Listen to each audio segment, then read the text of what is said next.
Boro bounced back from a disastrous day on the south coast with a big win at home to West Brom.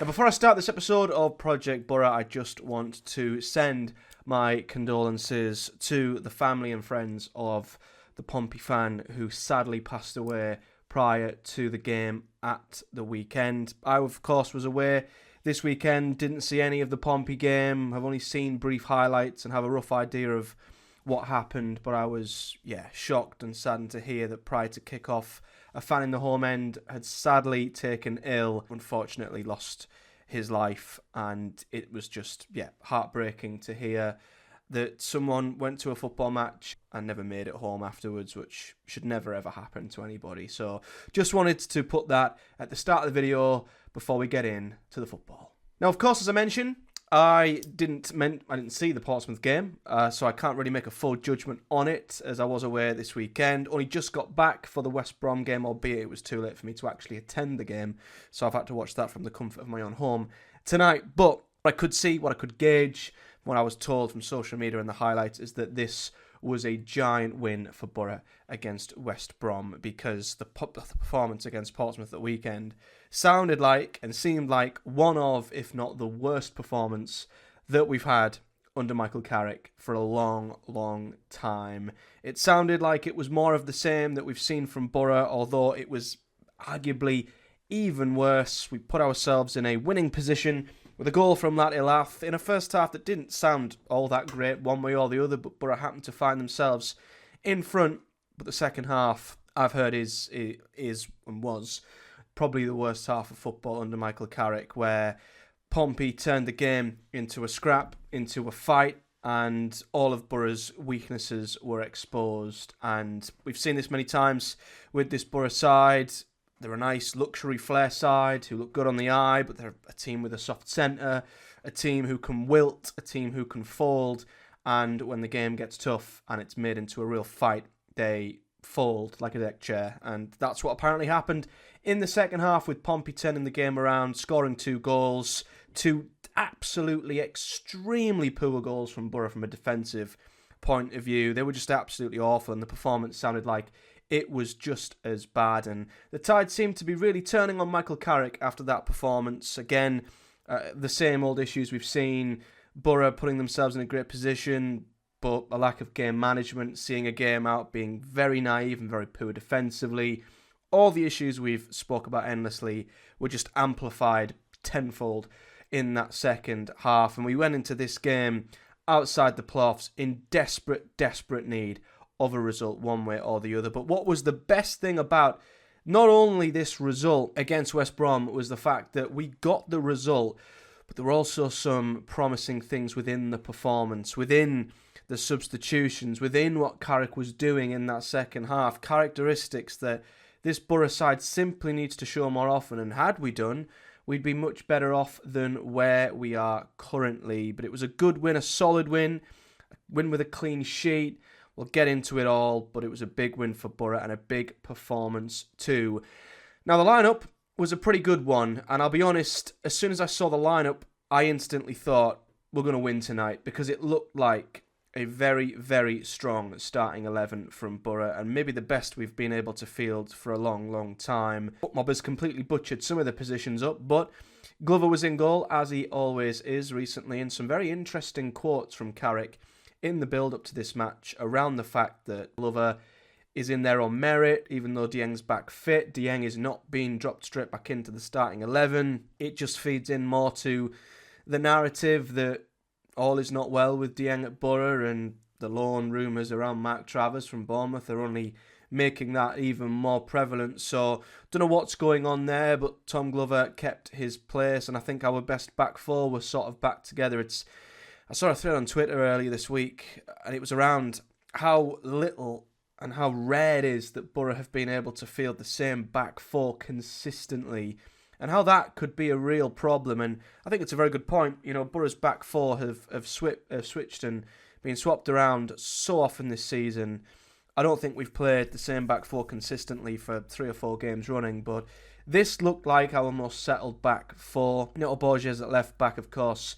We are expecting him to be replaced by Ryan Giles. Edmondson also dropped out. He's been recalled by Ipswich. This is all transfer news that's gone balmy this week, and I will be doing a video over the next day or two rounding up all of the Boro transfer news, which has just absolutely ramped up ridiculously over the last few days. But it was Rav and Fry in at centre-back. Luke Ayling was back in at right-back. Dijksteel still out injured, but it was good to have a more natural-sided right-back in the team, as I understand Rav had an absolute nightmare when he was played at right-back at the weekend. The big inclusion, though, was Aidan Morris starting alongside Hayden Hackney. We'll get onto him later on.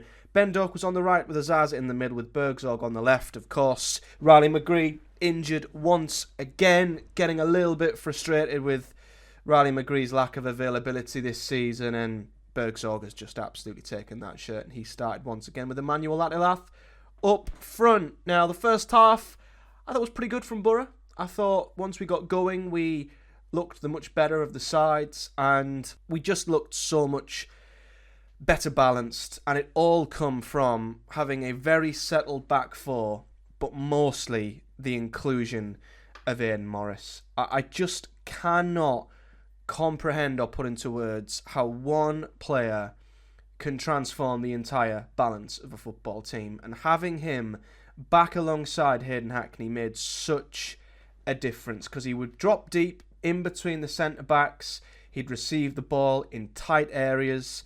His reading of the game, as we know, is outstanding, but he's always aware of where players are around him, both for the opposition and his own teammates. He's so good at picking the ball up in tight areas deep and connecting the play through the thirds.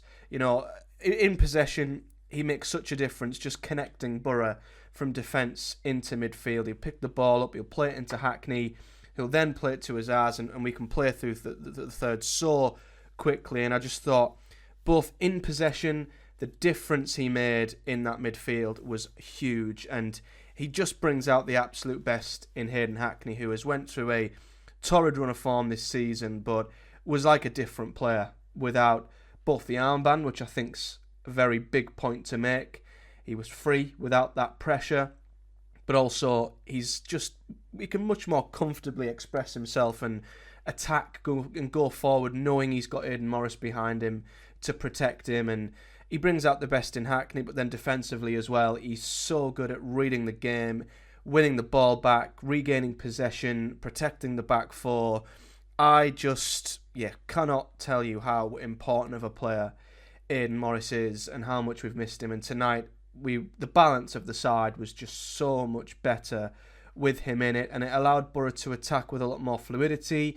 Interestingly enough, Finn Azaz was also dropping incredibly deep at times to influence the play as well, which I thought was an interesting tactical tweak. But Boro were a very good offensive threat in the first half. I wouldn't say we created anything clear-cut too much, but we did have more of the ball. We were asking questions of West Brom, and for the most part, we were dealing with their threats very, very well. West Brom weren't very good in the first half. Their press was a little bit off. It felt like they weren't too sure whether they were pressing maybe not aggressively enough, or they weren't. It felt like it was a little bit in between, either here or there, with West Brom out of possession in the first half. But I thought Boro were really, really good, and we got what I would say is a well-deserved lead.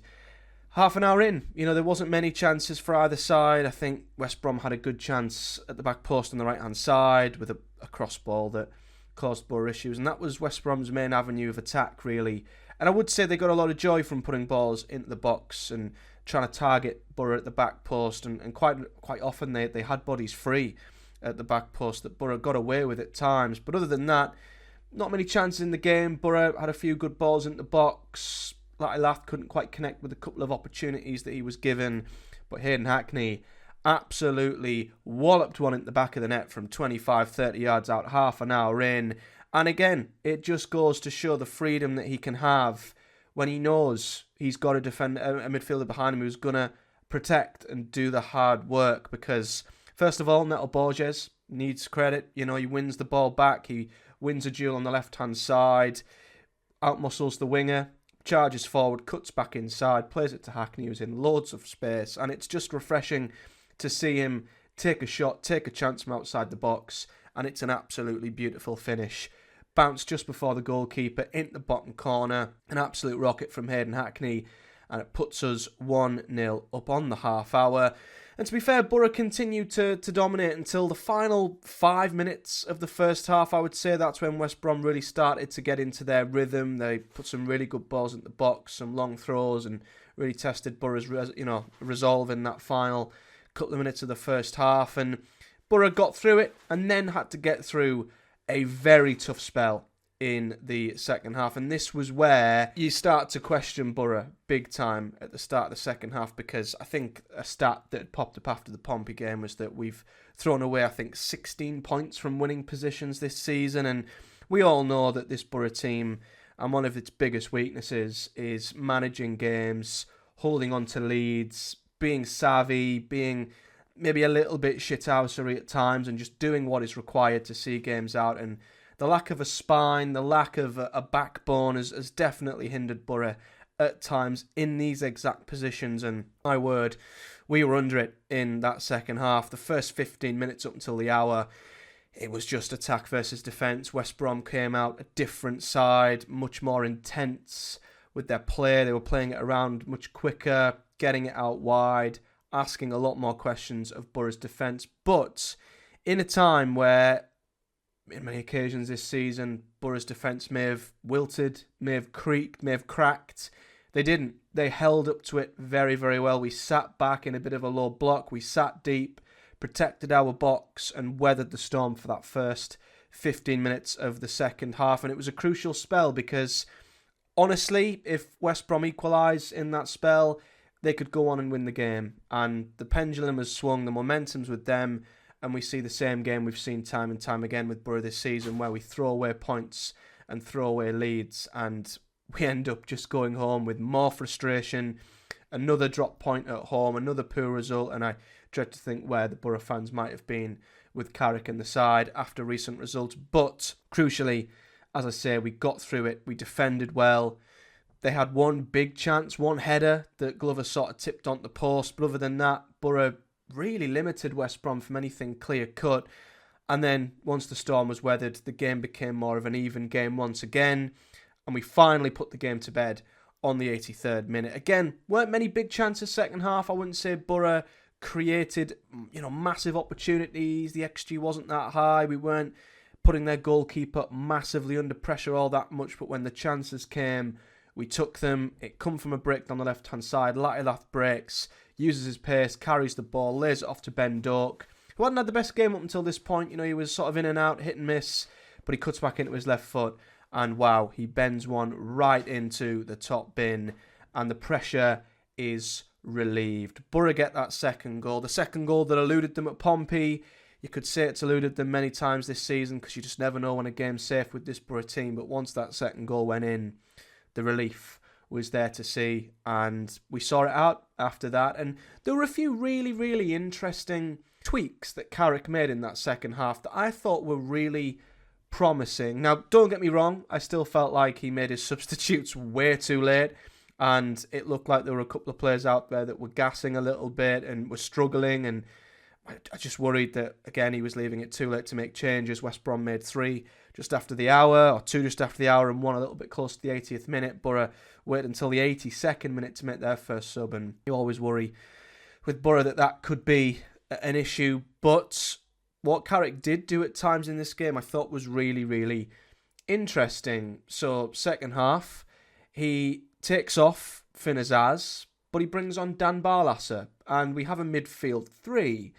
So we have Morris alongside Barlasser, and Hackney sits in front as a sort of more advanced central midfielder of the 3, who also can get forward and play in that number 10 position. And I really liked that. I thought that was something different. That was a nice tweak from Michael Carrick. We know Azaz isn't a very good defensive player. That's not really his job at the end of the day. But I found it really refreshing to see him shore up Boro's midfield, having 3 in there with Hackney able to break as a 10. And I thought at times he looked really good in that position, Hayden Hackney, as a central attacking midfielder, and maybe that's something else that he can add to his game, another position he can play for Boro at times in this sort of system. So I really like that from Carrick. That was something nice, something we've been crying out for, him to shore up the team in games and a bit of game management to see the game out. That was a nice touch. And then again, even though it was a little bit late in the day, he took Bergzorg off, but he put Lucas Engel on. So essentially we had two left backs down the left-hand side with Borges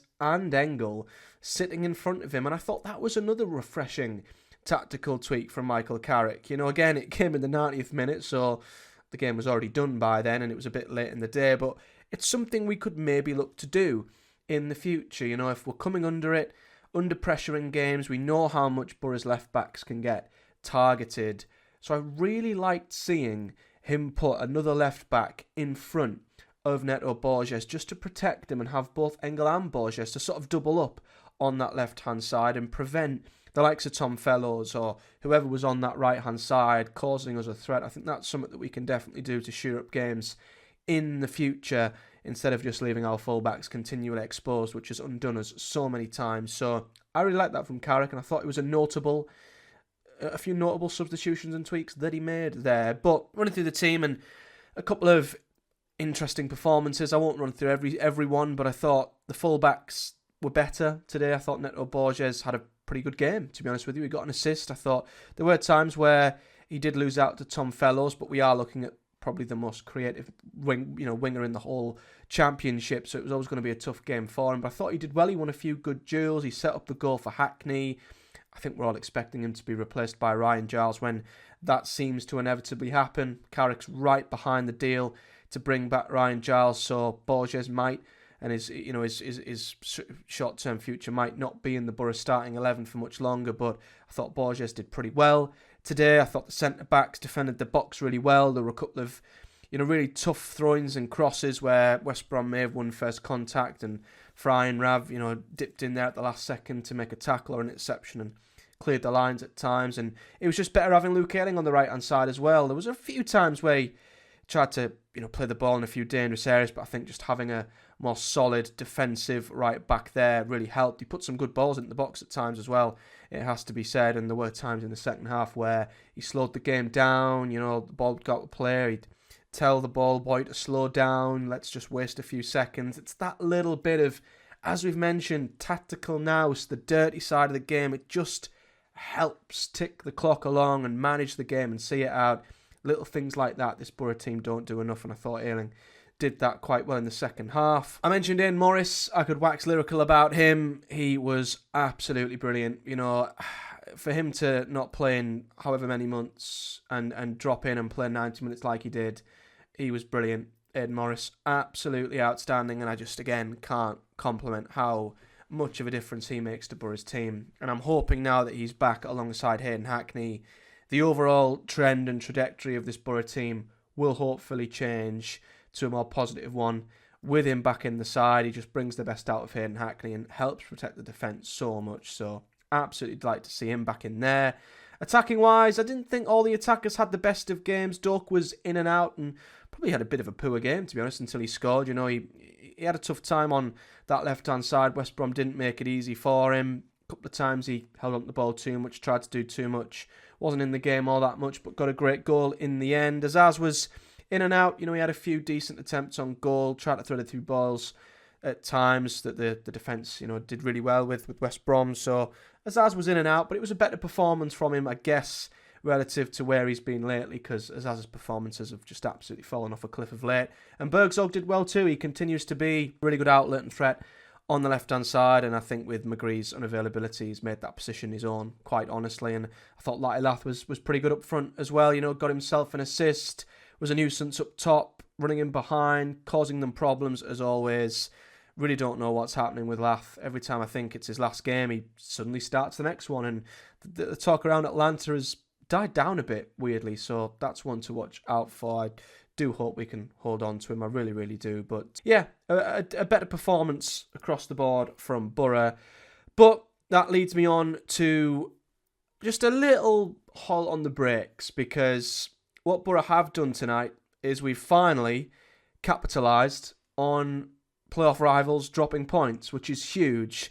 Obviously, beating West Brom, a direct rival, is massive, but Blackburn lost again at home to Coventry. 3 defeats in 4 for them. Watford lost as well. 3 defeats in 5 for them as well. They lost at home, which doesn't happen all that often, but they've lost at home again. So Boro, despite a run which I think I'd only seen us win 2 in 9 up until this point, we find ourselves in 5th again. And I'll say it again. I said this on the podcast with Chris. I'll say it many, many times. We're 5th because the league is just so poor. You know, from 5th downwards, it's an absolute dogfight between a ton of teams who are just so inconsistent. It's ridiculous. But as I keep saying, it only is going to take one team to put together a small run of results. It doesn't even have to be that much. 3 wins in 4. 3 wins in 5 even. At the minute, that would be enough to put you clear in 5th position. And it's what we've been asking Boro to do time and time again that we just can't do, even though we should. So I'm not going to get that excited about this result because we've been here before. We were here not too long ago. And Boro then don't back it up. We'll win, draw, lose, draw, win, loss, draw. It's all about finally putting a run together, and until I see it, I'm not going to believe it. And Boro's upcoming fixtures are very, very difficult. So although I'll take a win here and I'll take all the positives, the improved in-game management, the better defensive display, the clean sheet, I'll take it all. I'm delighted with it. In isolation, great result tonight, but you have to make sure this is not another false dawn, and it's not another flash in the pan and we end up not winning any of our next 3. We'll drop out the playoffs again. We'll keep doing the hokey-cokey in and out. I mean, I don't know how many times I've said this, but I'll say it again. Boro need to solidify, and the annoying thing is, it's not going to take much. It's not like we're outside thinking, my God, Boro are going to have to win 6 of 7 to ensure they're comfortably in the playoffs. With the teams around us at the moment, we just need a solid run of wins, just a solid run without defensive errors, without throwing games away, just anything, please, just to keep us comfortably in 5th, because the top 4 have gone and we could make life so much easier for ourselves, as we continue to say. But that's easier said than done, because as we know, Boro's upcoming run of fixtures is a horrible one. And it goes back to what Chris was saying on our podcast not too long ago. It's the small room for error Boro have left themselves. Once again, we should be far clear. We shouldn't be looking at Sunderland coming up, Sheffield United thinking, oh my God, we have to win them games. We should be clear, and them games should be a free hit, but they're not. So we now go in to a tough run where we need to up our game again and continue to play better than what we have been, because Preston away will not be easy. They're in pretty good form from what I can gather. They're a good side at home. Boro never ever do well at Deepdale, and we'll discuss all of this in the preview we'll do before the weekend in the next couple of days. And then obviously the Teeswear derby could completely tip the scales one way or the other. A win for Boro over Sunderland and how they're playing at the moment could literally send Boro's playoff campaign into orbit. It could absolutely transcend our promotion push into orbit with a win over them. That could be the catalyst. It really could. Or equally, a defeat could well and truly put us in the doldrums if that was a defeat that drops us out the top 6. And it just again reminds Boro of where Sunderland are and where we should be and where we're not. And it's Sunderland, and it would be them winning in our backyard. That game could just completely flip the script one way or the other. And then you go to Sheffield United, who are absolutely outstanding, because obviously the Stoke game will be moved for the Cup. So there's just big games coming up, and Boro have put themselves in a position where we have to win them games. We shouldn't be in this position, but we are. So now's the time for Boro to step up and prove that we are good enough. We are playoff quality. We are good enough to be the 5th best team in this league. And we've got to do it by beating some really tough teams at some really tough places. So let's see how we go, but we've put this all on ourselves. Let's finally kick on now, heading into February. But I'll be back, as I say, later this week to preview the Preston game, a big game away from home, as I say. And as always, if you've enjoyed this video, do hit a like on the video, subscribe for more, and comment below your thoughts, whether you're a Boro fan, whether you're even a Pompey fan, from the action at the weekend, a West Brom fan or a neutral. As always, do leave me a comment in the section below. I love hearing from you guys, and we'll be back, of course, to preview all the upcoming games, as well as chatting about the Championship coming up this weekend, as well as a video I'm going to have to do to round up all the transfer activity and the rumours surrounding Boro at the minute, because things have just gone off the rails of late with links both incomings and outgoings. But until then, as always, thank you very much for watching and listening. If you are listening on the podcast provider, you can do via the links in the description over there. But until next time, guys, do take care. Thank you very much for watching, and I'll see you all in the next one.